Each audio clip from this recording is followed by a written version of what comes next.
Shalom, shalom, peuple de Dieu, vous qui nous suivez aujourd'hui dans ce programme spécial Pentecôte. Nous bénissons celui qui est assis sur le trône, Jésus-Christ de Nazareth, celui qui nous donne l'être, le souffle et le mouvement. Et nous bénissons celui qui a voulu qu'aujourd'hui nous puissions être ensemble avec vous dans ces lives.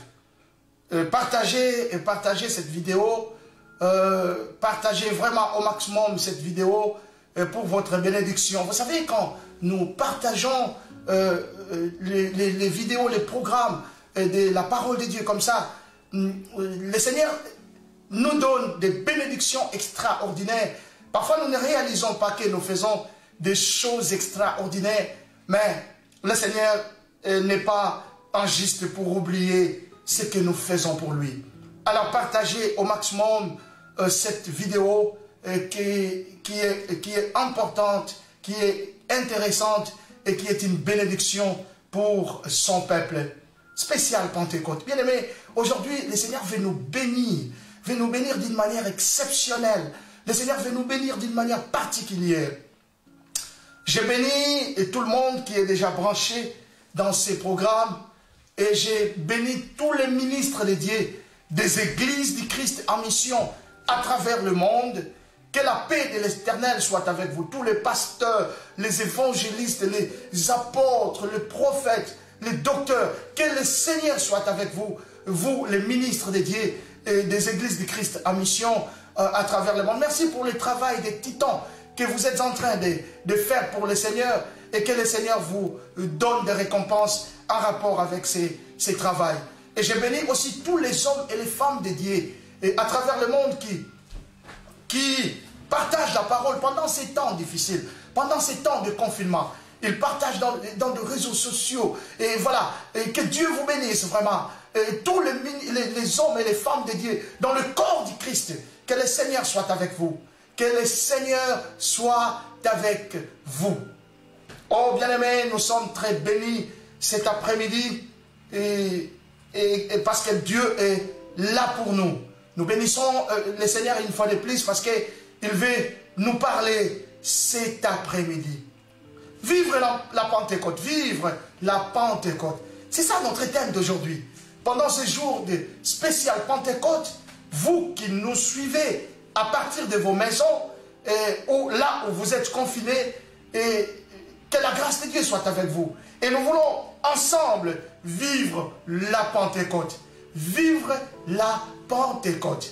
Une fois de plus, partagez cette vidéo parce que nous sommes déjà là et nous avons déjà commencé. Moi, je suis votre humble serviteur, le prophète Dieudonné Toukala, et nous sommes en train de mettre à partir de l'Angleterre. Que Dieu vous bénisse et que la grâce de Dieu soit avec vous. Une fois de plus, partagez la vidéo. Partagez avec tous vos amis et partagez dans le nom de Jésus. Je vais vous proposer un texte aujourd'hui, un texte très intéressant, peut-être deux textes. Et le premier, c'est Jean chapitre 20, verset 22. Je vous propose Jean chapitre 20, verset 22, et je vous propose aussi Actes des Apôtres, chapitre 2, verset 1 à 4. Je commence d'abord à lire pour vous et pour nous tous Jean chapitre 20 verset 22. Je lis dans le nom de Jésus. Après ces paroles, il souffla sur eux et leur dit: recevez le Saint-Esprit. Je reprends encore pour une bonne audition. Jean chapitre 20 verset 22. Après ces paroles, il souffla sur eux et leur dit: recevez le Saint-Esprit. Ici, c'est Jésus qui parle. Ici, la Bible nous dit que Jésus, après sa résurrection, il est apparu à ses disciples et il leur a parlé, il leur a démontré qu'il était ressuscité. Et après, la Bible dit: il souffla sur eux. il souffla sur eux. Quand il est apparu à ses disciples après sa résurrection, il dit que la paix soit avec vous. Et après, il souffla sur eux et leur dit, recevez le Saint-Esprit. Je lis Actes chapitre 2, du verset 1 au verset 4. Le jour de la Pentecôte, ils étaient tous ensemble dans le même lieu. Tout à coup, il vint du ciel un bruit, comme celui d'un vent impétueux, et il remplit toute la maison où ils étaient assis. Des langues semblables à des langues de feu leur apparurent, séparés les uns des autres, et posèrent sur chacun d'eux. Et ils firent tous remplis du Saint-Esprit et se mirent à parler en d'autres langues selon que l'Esprit leur donnait de s'exprimer. Et ils firent tous, le verset 4, et ils firent tous remplis du Saint-Esprit et se mirent à parler en d'autres langues selon que l'Esprit leur donnait de s'exprimer. Bien aimés, les deux textes que nous venons de lire sont des textes de base dans notre prédication d'aujourd'hui. La Bible nous parle d'après la résurrection, c'est-à-dire après que Jésus soit ressuscité des morts. Vous savez que Jésus est venu dans le monde, il est venu pour sauver le monde, il a vécu en chair et en os, et après sa vie, il a été crucifié. La Bible dit qu'après qu'il soit crucifié, il est mort. Et après qu'il soit mort, il est ressuscité le troisième jour. Et après sa résurrection, la Bible déclare, il est apparu à ses disciples. Voilà, tout le monde était confirmé, était convaincu que Jésus est mort. Mais la Bible dit, il est apparu à ses disciples. Bon, et parce que la mort ne pouvait pas les retenir. Il est le Dieu de toutes choses. Il est le Dieu de toute chair. Et la Bible dit, quand il est apparu à ses disciples, il leur a dit que la paix soit avec vous. Et il a parlé avec ses disciples, alors il a soufflé sur eux. Cela veut dire qu'il a prié pour ses disciples. Il a prié pour eux. Mais la base de sa prière après sa résurrection était que ses disciples reçoivent le Saint-Esprit. Il a dit, recevez le Saint-Esprit. Donc, Jésus avait prié pour ses disciples et les disciples ont reçu le Saint-Esprit. C'est la Bible qui le dit. Mais la Bible déclare que pendant 40 jours, Jésus leur parlait de choses concernant le royaume de Dieu. Donc, après que les disciples aient reçu le Saint-Esprit, et Jésus est resté avec eux après la résurrection pendant plus ou moins 40 jours, et la Bible dit que pendant ces jours-là, il leur parla des choses concernant le royaume de Dieu. Et finalement, le 40e jour, pendant qu'il était sur le mont des Oliviers, il a amené ses disciples sur le mont des Oliviers, et il a commencé à leur parler des choses.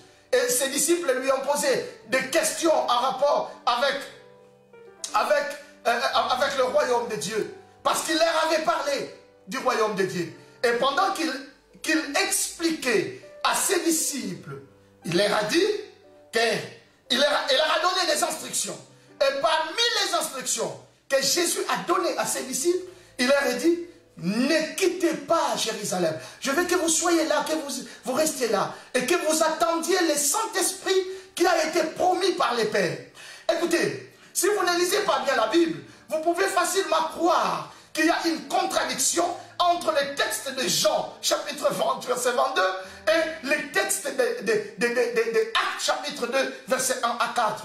Parce que dans Jean, chapitre 20, verset 22, la Bible explique clairement que Jésus a soufflé sur ses disciples et ils ont reçu le Saint-Esprit. Mais sur la montagne des Oliviers, c'est même Jésus est encore en train de promettre à ses disciples la puissance, c'est-à-dire le Saint-Esprit, c'est-à-dire le baptême du Saint-Esprit.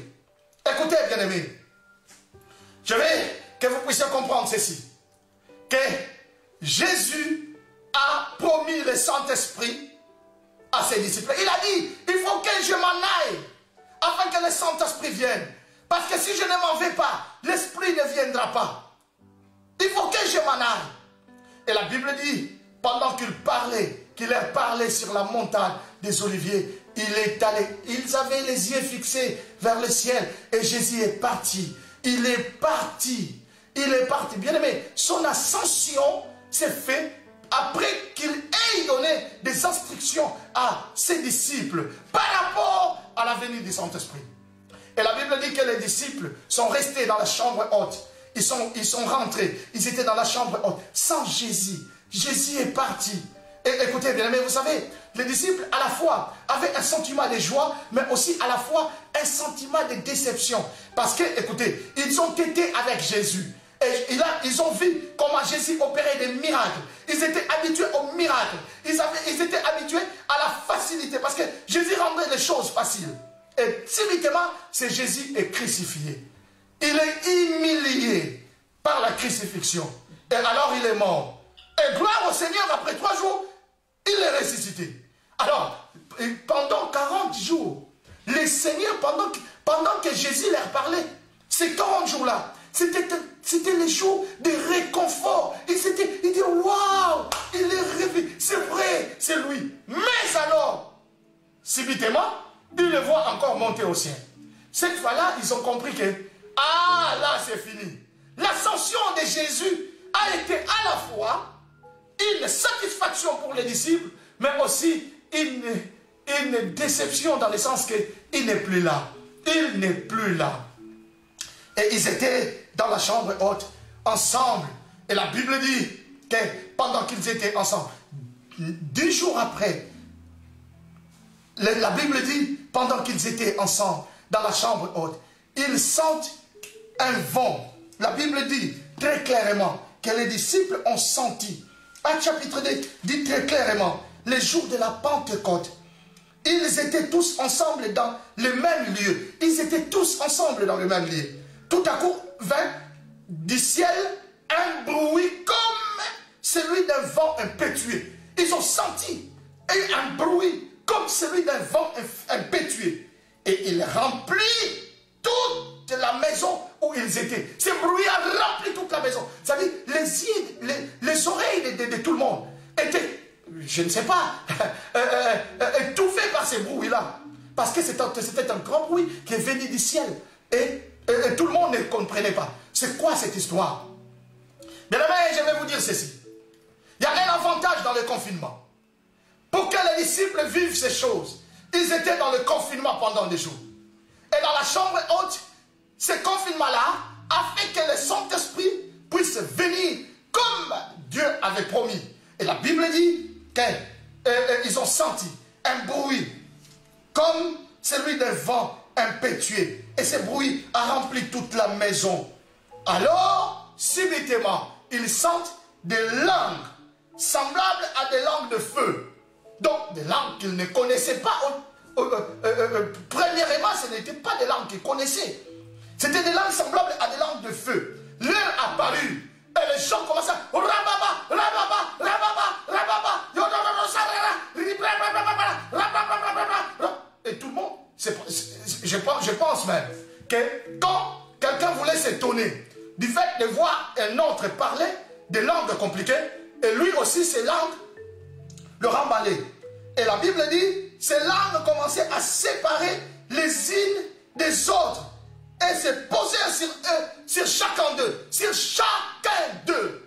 Et bien aimé, je vais vous dire ceci, qu'aujourd'hui, là où vous me suivez, dans le confinement, dans vos maisons, je sais que le Saint-Esprit va descendre sur vous et le Saint-Esprit va faire des choses qu'il n'a jamais fait dans votre vie. Bien aimé, des langues semblables à des langues de feu. Et ils furent tous remplis du Saint-Esprit. La Bible dit, ils furent tous remplis du Saint-Esprit. Ils furent tous remplis du Saint-Esprit. Donc le Saint-Esprit est venu avec ce bruit, avec cet éclat. Et les peuples, les disciples et tout le monde, les 120 personnes qui étaient là, ils étaient tous remplis du Saint-Esprit. Et se mirent à parler en d'autres langues, selon que l'Esprit leur donnait de s'exprimer. Bien aimé, l'Esprit a donné à chacun une façon de s'exprimer. Et c'était extraordinaire. Cet événement était extraordinaire. Et c'est ça la Pentecôte. Ils ont commencé à parler de nouvelles langues, des langues qu'ils ne connaissaient pas. Ils parlaient des langues des hommes, et ils parlaient des langues des anges. Donc c'est comme quelqu'un qui est en chinois, et, par exemple, mais qui parle le français, qui parle l'anglais, qui n'est pas sa langue. Tout le monde parlait des langues, soit des langues des hommes qui ne connaissaient pas, et soit les langues des anges. Il y avait des langues compliquées, des langues connues et des langues inconnues. Ils en parlaient, et c'est la Pentecôte. Et c'est la Pentecôte. Bien aimé, ce n'était pas enfin cet événement. C'était un événement extraordinaire. C'était un événement extraordinaire. Et la Bible nous dit que depuis ces jours-là, les choses ont changé dans la vie de tout le monde qui était là. Donc après avoir reçu le Saint-Esprit, bien aimé, c'était en réalité le commencement de l'Église. Bien aimé, laissez-moi vous dire que la Pentecôte, c'était la naissance de l'Église. La Pentecôte, c'était la naissance, le jour de la naissance de l'Église. Le jour de la Pentecôte, le Saint-Esprit n'était pas seulement venu dans le cœur des disciples, mais le Saint-Esprit est venu s'exposer par des signes dans la vie des disciples. C'est-à-dire quoi? Quand Jésus a parlé, quand Jésus a soufflé sur ses disciples, le Saint-Esprit est entré dans la vie des disciples. Mais le Saint-Esprit s'est posé dans leur cœur, parce qu'ils ont reçu le Saint-Esprit. Oh bien aimé, le Seigneur Jésus ne pouvait pas souffler sur ses disciples et qu'ils ne reçoivent rien. Et ne pouvait pas non plus déclarer sur ses disciples, recevez le Saint-Esprit et qu'ils ne reçoivent rien. Ils ont reçu quelque chose. Sauf que le Saint-Esprit est resté dans leur cœur. Mais les jours de la Pentecôte, le Saint-Esprit s'est exposé dans les disciples. S'est exposé parmi les disciples. Et il s'est exposé par des signes, par des signes, par des signes. Car là où se trouve le Saint-Esprit, il y a toujours des signes. Il y a toujours des signes. Il y a toujours des signes. Oh, bien-aimé, tout cela s'est passé dans la chambre haute. Le Saint-Esprit s'est exposé. Oh, les disciples ont reçu le Saint-Esprit quand Jésus a soufflé sur eux. Mais ils ont été baptisés du Saint-Esprit. Ils ont reçu la puissance du Saint-Esprit quand l'Esprit est venu d'une manière extérieure, d'une manière tant intérieure qu'extérieure. Et il s'est manifesté dans la vie des disciples par des signes. Oh, que le Saint-Esprit se manifeste en toi par des signes. Je dis que le Saint-Esprit se manifeste dans ta vie par des signes. Au nom de Jésus-Christ de Nazareth. Cela était dans la chambre haute. Bien aimé, vous savez, il y a certaines choses que Dieu fait. Par moments, nous nous demandons pourquoi il doit les faire en secret. Hein? Mais je vais vous dire ceci. Je vais vous dire ceci. Que les grandes choses que Dieu opère commencent toujours dans les secrets. Alors, vous savez, le Seigneur peut opérer des grands miracles. Les grands miracles dans ta vie, mais en commençant dans les secrets. Vous savez, par moments, on peut se demander pourquoi, en fait, David, quelqu'un comme David, qui tua un lion, il a tué un lion. Mais Dieu n'a pas permis que ce miracle soit un miracle public. Il a tué un lion, mais c'était un miracle en secret. Et peut-être personne ne pouvait lui croire quand il a raconté que je viens de tuer un lion. Les gens lui ont dit, toi là, un orgueilleux, tu as tué un lion, comment est-ce que tu as tué? Et voilà, parce qu'il était seul. Bien aimé, écoutez, même quand tu es seul dans le confinement, que le Seigneur fasse des miracles dans ta vie. Des miracles dans ta vie, dans le nom de Jésus. Ils étaient dans la chambre haute. Ils étaient dans la chambre haute. Et le Saint-Esprit est descendu. Oh, que le Saint-Esprit descende dans vos maisons Que le Saint-Esprit descende dans vos vies. Que le Saint-Esprit descende dans vos maisons. Que le Saint-Esprit descende dans vos vies. Au nom de Jésus-Christ Nazareth. Au nom de Jésus-Christ Nazareth. Vous qui me suivez de partout. Que le Saint-Esprit descende en vous. Bien-aimés, laissez-moi vous dire que Dieu tire toujours ses plus grands serviteurs dans le plus grand secret. Je répète, bien-aimés, Dieu tire toujours ses plus grands serviteurs dans le plus grand secret. C'est dans les secrets que le Seigneur tire ses grands serviteurs, que le Seigneur te tire là où tu es, et que tu deviennes un homme important, une femme importante pour Dieu. Dans le nom de Jésus-Christ Nazareth. L'histoire de ces gens, de ces disciples, vous savez, quand ces disciples suivaient Jésus, peut-être leur famille, certaines personnes dans leur famille se moquaient d'eux. Disaient, voilà, ils suivent un jeune garçon là. Parce que certains d'entre eux étaient plus âgés que Jésus. Quelqu'un comme Pierre. Et les gens lui disaient, voilà, ils suivent un jeune garçon, un homme de rien. Voilà, voilà, voilà. Mais après la Pentecôte, même leur famille ne les ont plus reconnus. Les disciples sont devenus différents. Que le Seigneur te rende différent dans le nom de Jésus-Christ Nazareth. Dans le nom de Jésus-Christ de Nazareth. Voilà pourquoi tu as besoin d'être avec Dieu dans les secrets. Ne prends pas en vain ces temps de confinement. C'est un temps pendant lequel le Seigneur va t'élever. C'est un temps pendant lequel le Seigneur va te transformer. C'est un temps pendant lequel le Seigneur va te baptiser de l'Esprit d'une manière extraordinaire. Il va te revêtir de la puissance de l'Esprit d'une manière extraordinaire. Oh, gloire au Seigneur. Oh, gloire au Seigneur. Bien-aimés, l'Église est née le jour de la Pentecôte. Et elle doit marcher jusqu'à la fin de temps. L'Église est née le jour de la Pentecôte. Et l'Église doit marcher jusqu'à la fin de temps. C'est-à-dire jusque dans le royaume de Dieu. L'Église est en marche. L'Église est en marche. Depuis qu'elle est née le jour de la Pentecôte, l'Église marche vers sa destinée céleste.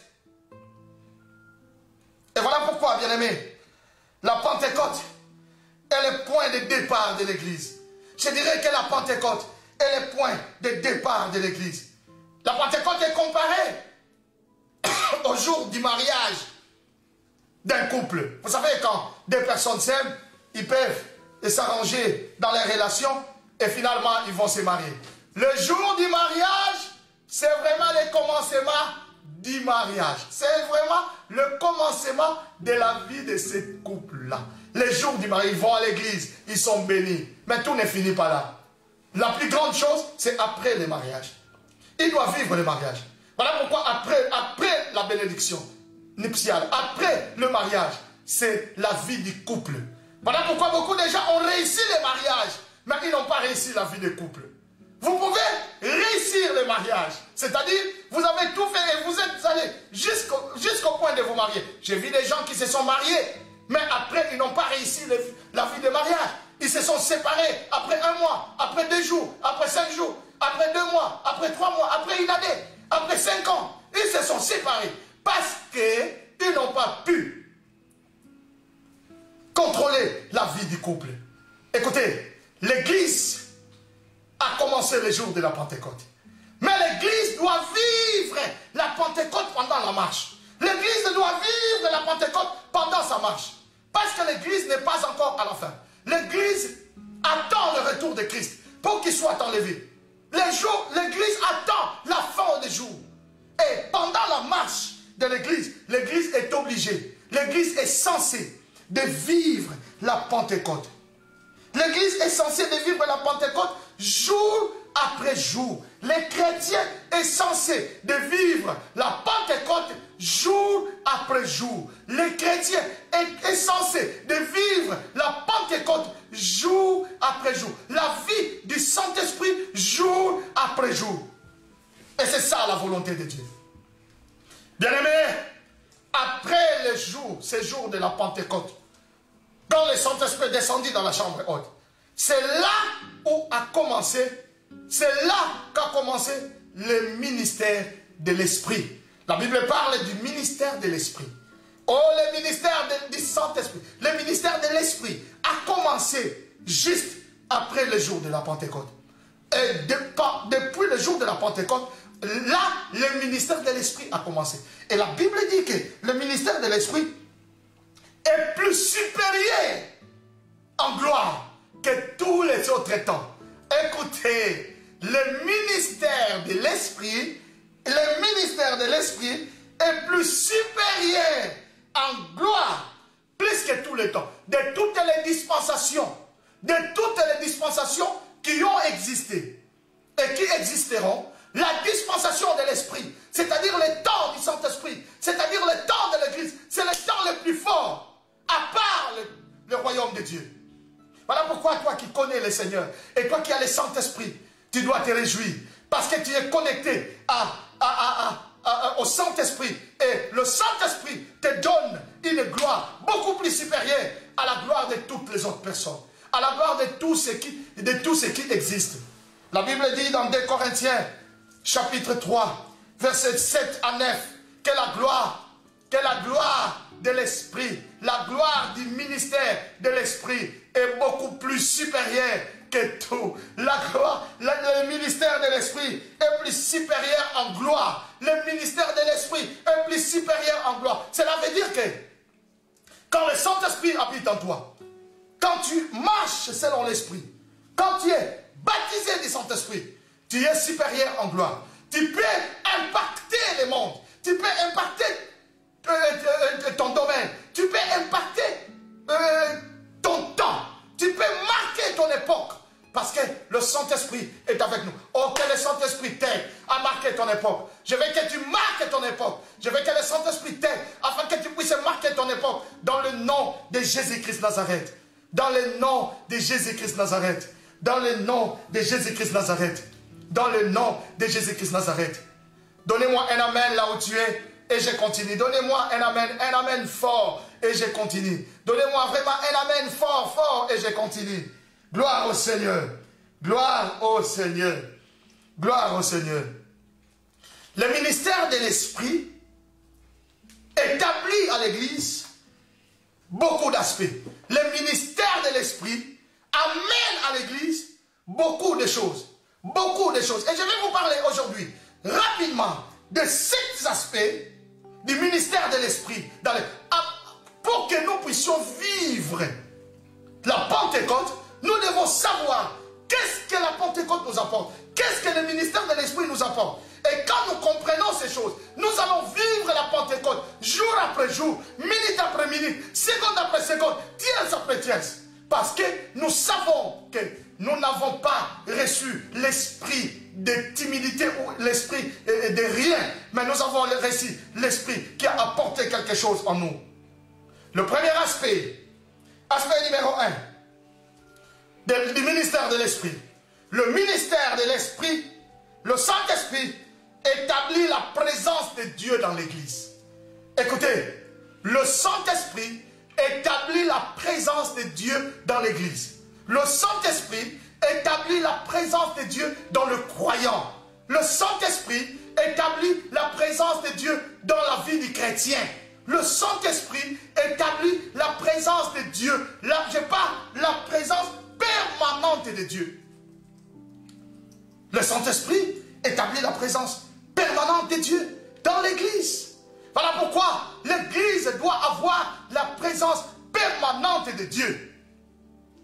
Vous savez, bien-aimés, vous savez, l'un des plus grands combats que le diable mène contre les chrétiens, l'un des plus grands combats que le diable mène contre les chrétiens, ce n'est même pas de lui donner la maladie ou de bloquer sa vie. Le plus grand combat que le diable mène dans la vie d'un chrétien, c'est de lui faire sortir de la présence de Dieu.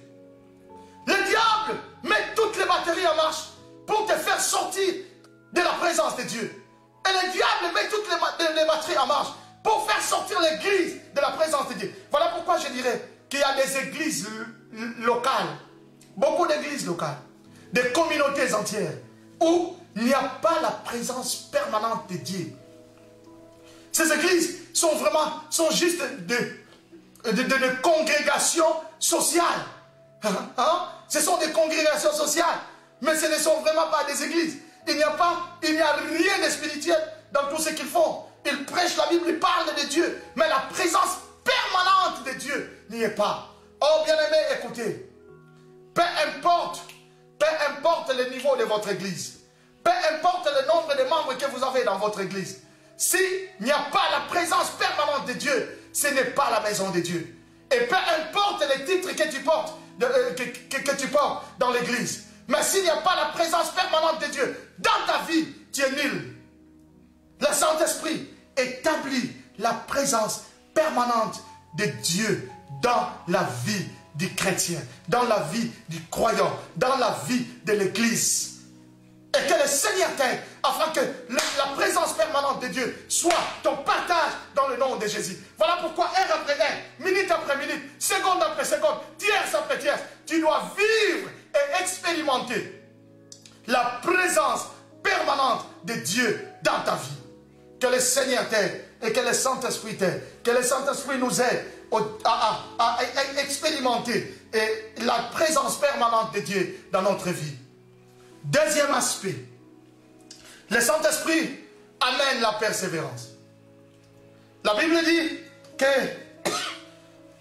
je m'excuse, la Bible dit que quand les disciples, pendant que les disciples étaient ensemble dans la chambre haute, quand le Saint-Esprit est venu, la Bible dit ceci, que ils ont commencé à persévérer. Cette persévérance n'est pas venue accidentellement. Cette persévérance est venue à cause de la présence du Saint-Esprit. La Bible dit ceci. Ceux qui acceptèrent sa parole furent baptisés. Et en ce jour-là, le nombre de disciples augmenta d'environ 3000 âmes. Ils persévéraient dans l'enseignement des apôtres. Ils persévéraient, ils persévéraient, ils persévéraient. Quand le Saint-Esprit vient, le Saint-Esprit établit en nous la force de la persévérance. Et si vous voyez quelqu'un qui a le Saint-Esprit, il va persévérer dans les choses de Dieu. Il va persévérer dans tout ce qui est bien. Il va persévérer dans l'obéissance. Il va persévérer dans la foi. Il va persévérer. Si tu vois quelqu'un qui, même quand il y a un tout petit problème, il a tendance à abandonner. Je ne viens plus à l'église. Non, je vais quitter l'église. Là, c'est une preuve que le Saint-Esprit ne travaille pas en lui d'une manière permanente. La persévérance. La persévérance. La persévérance. Parce que quand le Saint-Esprit est venu dans la vie des disciples, ils ont compris que Jésus, ne marchait pas seulement avec eux, mais Jésus habite en eux. Il vit en eux. Le Saint-Esprit est venu pour convaincre les disciples que c'est Jésus que vous attendez là, que c'est Jésus que vous avez vu monter. Il est maintenant en vous, par moi, par ma présence. Donc le Saint-Esprit, les disciples ont compris que peu importe l'absence physique de Jésus, mais nous croyons et nous savons dans nos cœurs qu'il vit en nous. Oh bien-aimé, laisse-moi te dire que Jésus est en toi. Il vit en toi. Jésus est en toi. Il vit en toi. Le Saint-Esprit est avec toi. Persévère. Même si tu vois comme si les choses ne marchent pas. Persévère. Le Saint-Esprit ne te laissera pas faillir. Il est avec toi. Il va te fortifier. Il va te fortifier. Il va te fortifier. Il va te fortifier. Il va te fortifier. Je dis bien, il va te fortifier. Oh, gloire au Seigneur. Le troisième aspect du ministère de l'Esprit dans la vie de l'Église ou dans la vie du croyant. Le ministère du Saint-Esprit, le ministère de l'Esprit amène la crainte de Dieu. Le Saint-Esprit est venu pour apporter la crainte de Dieu. Voilà pourquoi la Bible dit clairement, la Bible dit, il persévère dans l'enseignement des apôtres, dans la communion fraternelle, dans la fraction de pain et dans la prière. Ça, c'était leur façon de la qu'ils persévéraient. Et le verset 43 de Acte chapitre 2 dit très clairement, la crainte est s'emparer de chacun. La crainte est s'emparer de chacun. La crainte est s'emparer de chacun. Et il faisait beaucoup de prodiges et de miracles par les apôtres. C'est-à-dire, la crainte est s'emparer. La crainte de Dieu. Écoutez, s'il y a des choses qui sont difficiles dans la vie chrétienne, il faut compter la crainte de Dieu. Voilà pourquoi nous pouvons dire que tous, nous nous efforçons. Nous nous efforçons de craindre Dieu. Nous nous efforçons.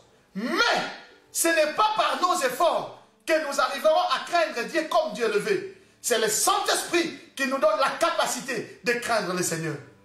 Quand le Saint-Esprit vient et il apporte la crainte de Dieu à nous, nous pouvons vivre la Pentecôte en montrant notre crainte, en vivant dans la crainte de Dieu. Quand nous faisons un effort de craindre le Seigneur, et là où nous sommes limités, le Saint-Esprit nous aide. Parce que la Bible dit que le Saint-Esprit nous aide dans nos faiblesses, car nous ne savons même pas ce qu'on vient de demander dans nos prières. Mais il intercède à nous par des soupirs inexprimables.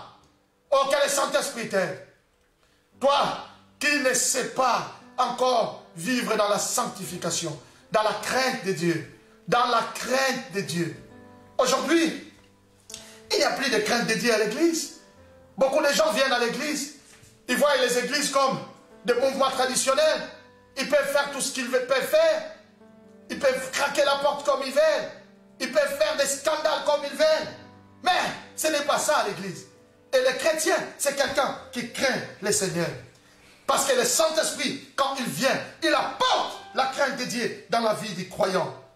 Et le quatrième aspect de la vie de l'Esprit dans l'église, la vie, le ministère de l'Esprit dans l'église, le Saint-Esprit établit l'unité.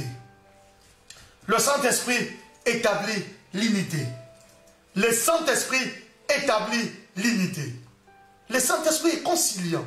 Le Saint-Esprit établit l'unité. Le verset 44 de Acte chapitre 2 dit, tous ceux qui croyaient étaient dans un même lieu. Et ils avaient tout en commun. Ils avaient tout en commun. Quelle unité?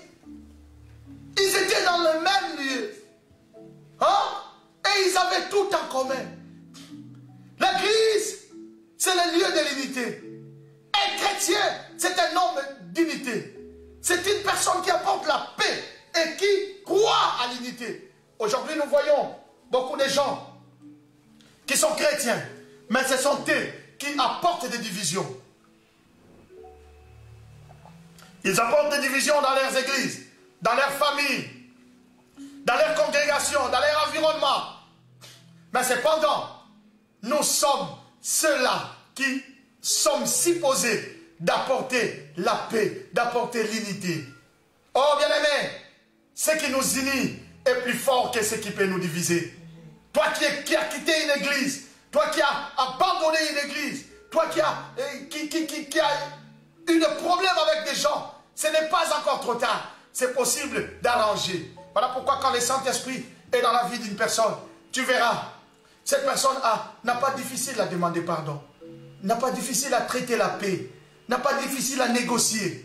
Mais si tu vois quelqu'un te dire par exemple, et cette personne-là, avec moi, on va s'entendre qu'après la mort, ou dans les tombeaux, jusqu'à la mort. Ça, ce sont des langages qui expriment que la personne qui parle n'a même pas une gouttelette du Saint-Esprit dans sa vie. Même pas une gouttelette de l'Esprit. Le travail de l'Esprit ne se fait pas en lui. Oh bien aimé, moi j'ai appris à demander pardon même à ceux-là qui m'ont fait du mal. Ce qui est vrai, ils m'ont fait du mal dans toutes les lignes. Mais c'est moi qui les ai approchés pour demander pardon. Ce n'est pas parce que je suis faible, non. Mais parce que l'Esprit en moi ne me permet pas de continuer avec ces gens-là dans de pareilles conditions. L'unité, l'unité, l'unité. Et c'est la chose la plus importante la chose la plus importante pour la force d'une église, pour la force d'une famille, pour la force d'un chrétien. Il faut que les chrétiens soient unis des autres chrétiens. Ça, c'est très, très important. Ça, c'est très, très important. Le cinquième aspect, le Saint-Esprit, quand il vient, il apporte l'esprit de partage.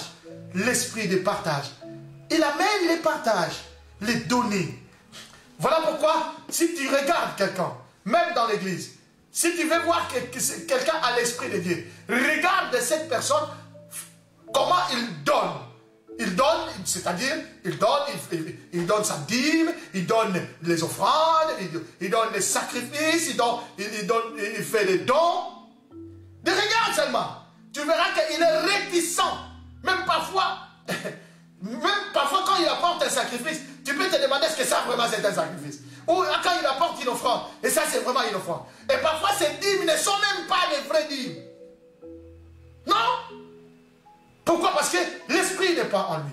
Mais quand l'esprit, le ministère de l'esprit agit dans la vie d'une personne, cette personne veut, non, mais il ne peut même pas supporter, ne pas donner sa dîme, même pas donner en retard.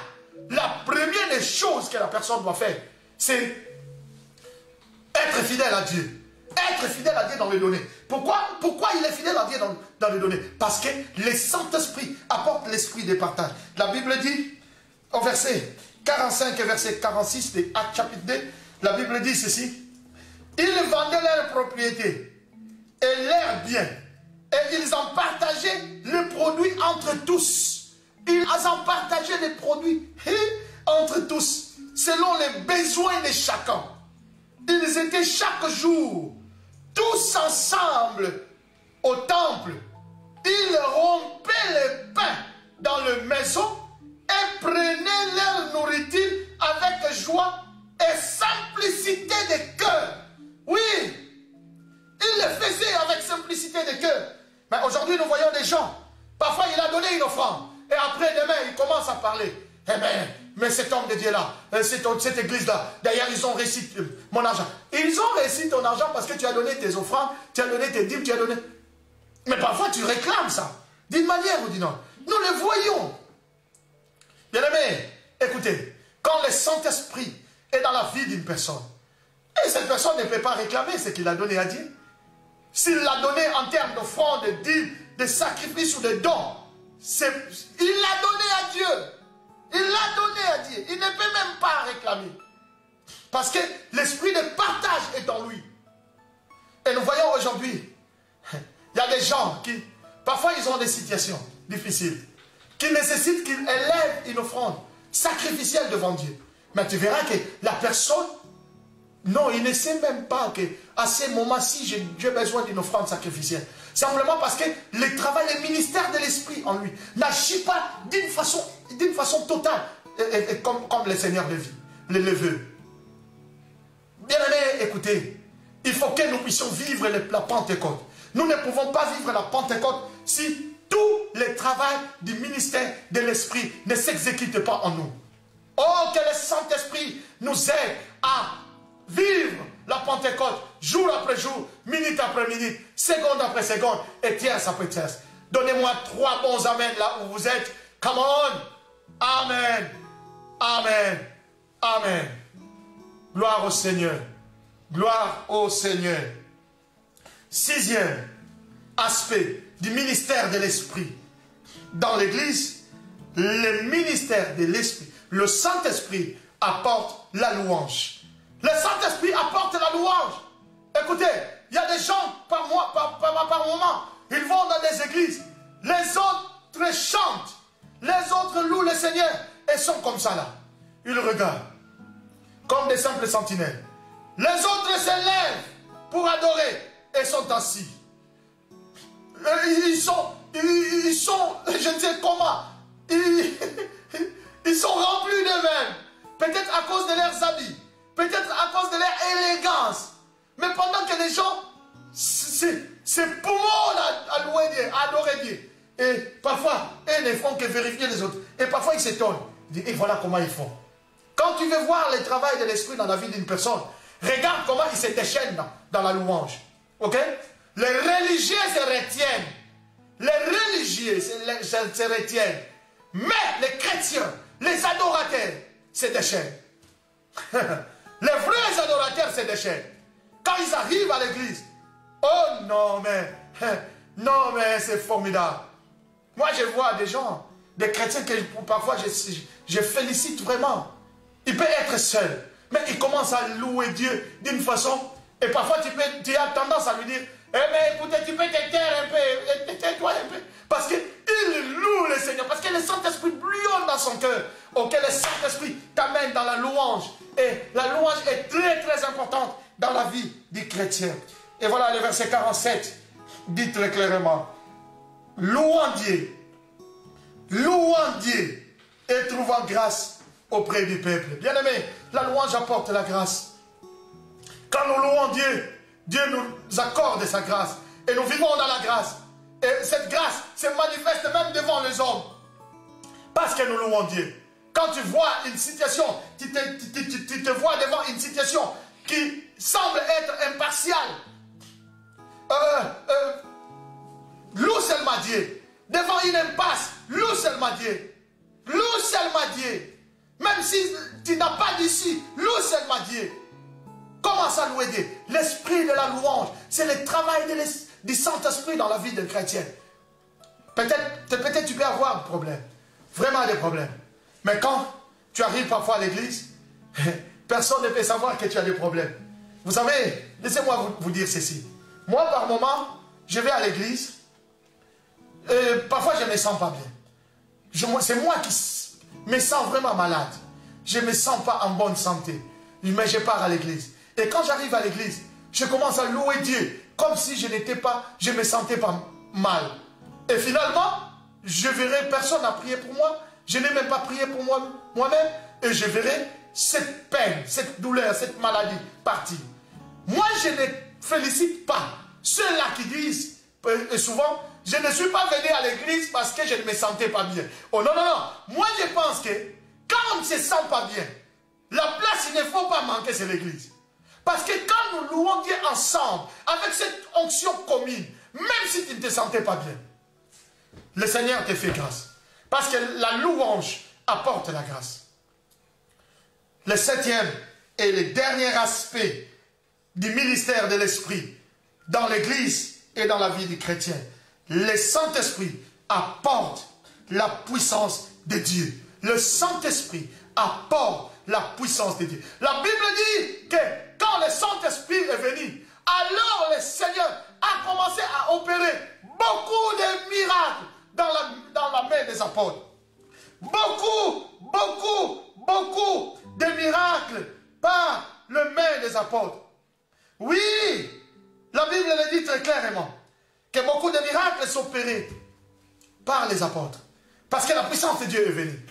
Et tout le monde bénéficiait de la manifestation du Saint-Esprit.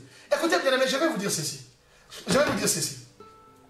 Je trouve mal par moments les chrétiens qui sont à l'église, qui n'ont même pas de séquelles du Saint-Esprit. Ils n'ont même pas un don du Saint-Esprit. Ils ne parlent même pas en langue. Ils ne connaissent rien du Saint-Esprit. Seulement ils connaissent la vie des gens. Et, oh non, mais s'il doit te relater la vie de Marie-Jeanne, de Sophie, de Charlotte, mais non, il peut commencer à détailler la vie de chacun d'une manière, mais il n'a aucun don. Il ne se soucie pas, quand il vient à l'église, il n'a même pas un don dans sa vie, le Saint-Esprit en lui n'agit pas, même en langue il ne parle pas, mais seulement il connaît bien la vie des gens. Et qu'est-ce qu'il fait avec? Vous croyez qu'il connaît la vie des gens pour qu'il prie pour eux? Non. Pour qu'il les critique. Pour qu'ils disent mal. Non. Ce n'est pas important. Cherchons la manifestation du Saint-Esprit. La puissance de Dieu. Hein? Voilà pourquoi. Un jour, après la Pentecôte, quand Pierre et Jean sont venus devant le temple, ils ont vu quelqu'un qui était paralytique et qui demandait, qui demandait l'argent. Et les gens lui donnaient de l'argent. Mais alors, ces jours-là, après la Pentecôte, cet homme avait fait longtemps à la porte du temple là. Mais ces jours-là, c'est Pierre qui lui dira que ce que j'ai. Il dit, je n'ai ni or, ni argent à te donner. Mais ce que je te le donne. Pierre croyait, il savait que le Saint-Esprit a amené quelque chose en lui. Il dit, ce que je te le donne. Dans le nom de Jésus-Christ Nazareth, lève-toi et marche. Et cet homme paralytique a marché. Oh, que la puissance de Dieu entre dans ta vie. Que la puissance de Dieu entre en toi. Que la puissance de Dieu se manifeste en toi. Bien aimé, la puissance de Dieu est tellement importante. La puissance de Dieu est comme du courant électrique qui est utile à toutes les choses. La puissance de Dieu est utile à tout. À tout, la puissance de Dieu. C'est comme du courant électrique.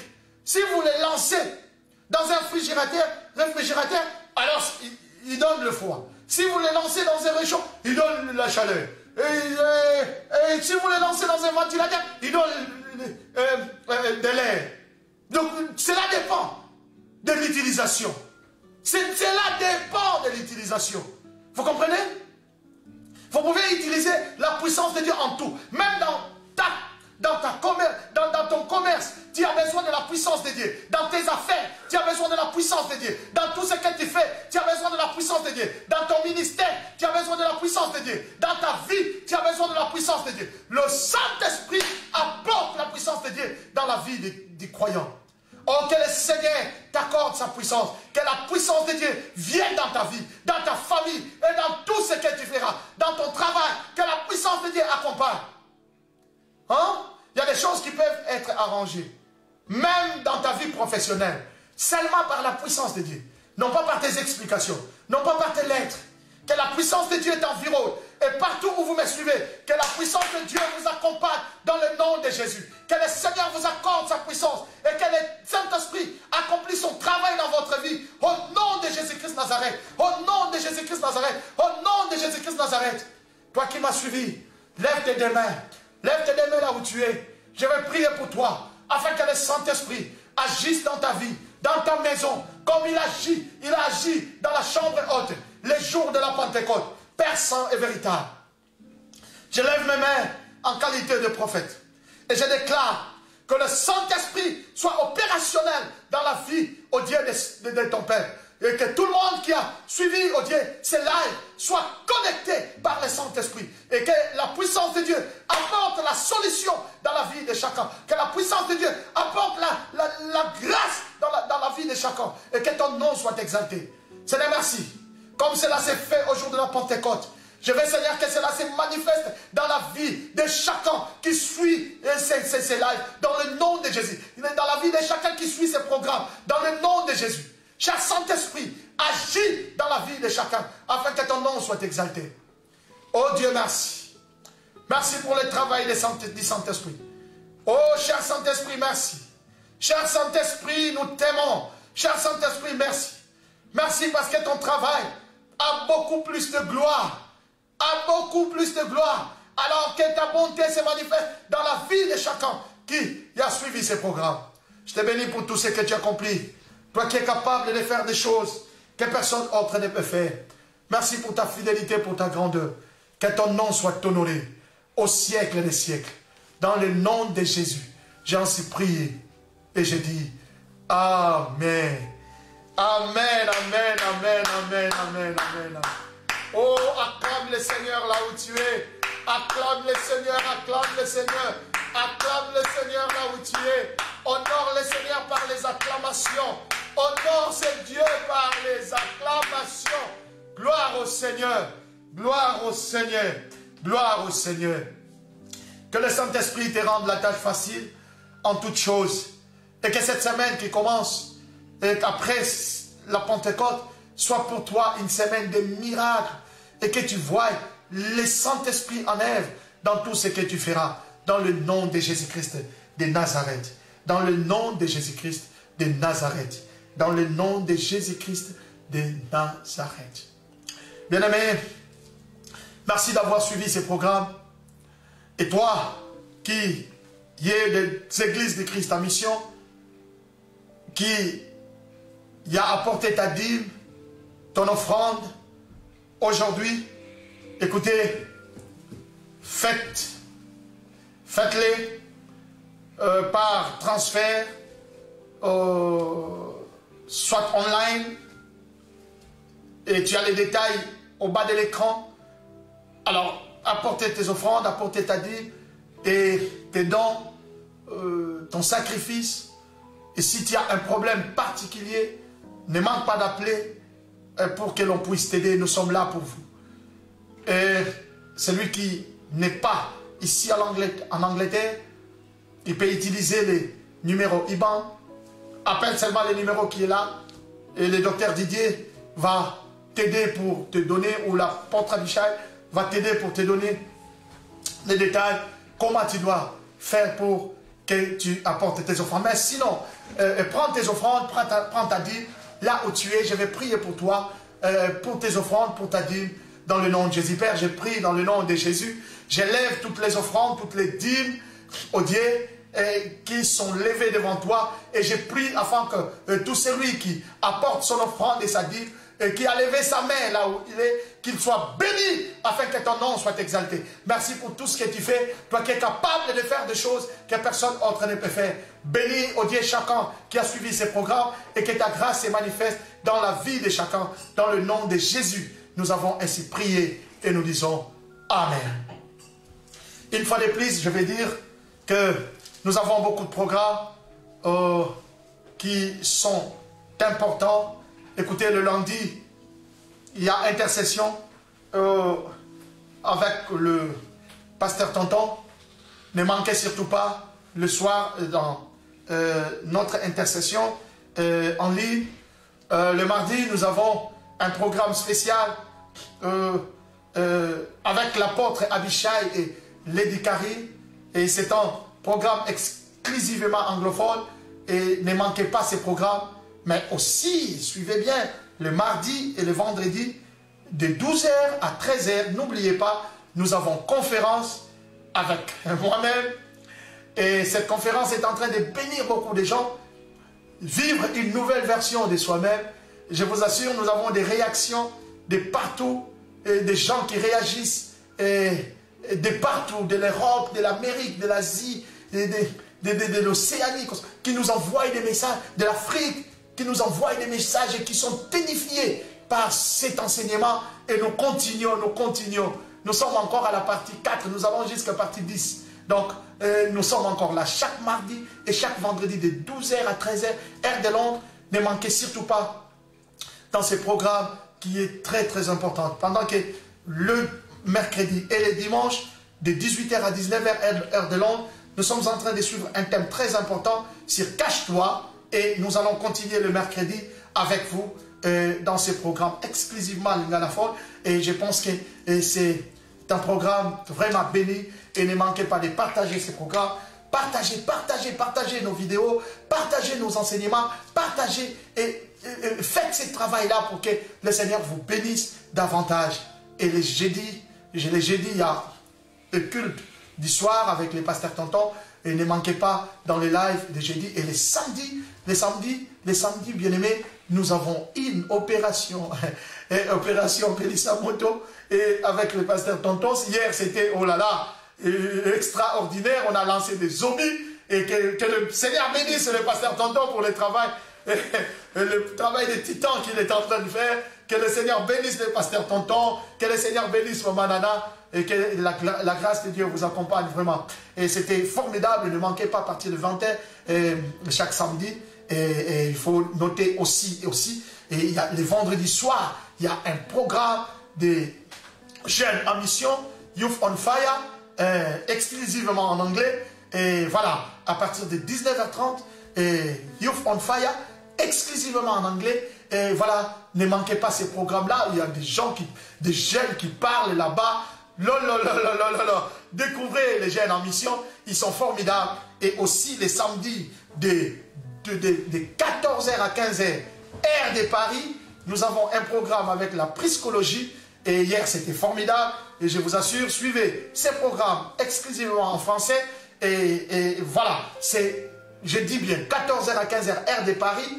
Et c'est un programme tellement béni. Et c'est toujours le programme de la jeunesse en mission. Et c'est un programme extraordinaire.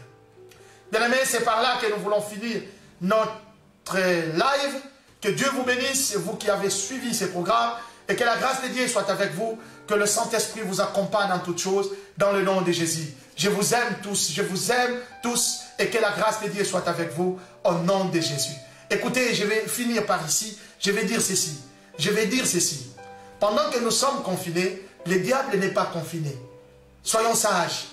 Même quand il sort, sois sage. Le diable n'est pas confiné. Et le monde a pu confiner les hommes. Mais le monde n'a pas pu confiner le diable. Alors, soyons sages et craignons le Seigneur. Que Dieu vous bénisse et que la grâce de Dieu soit avec vous. Dans le nom de Jésus, je vous aime. Allez.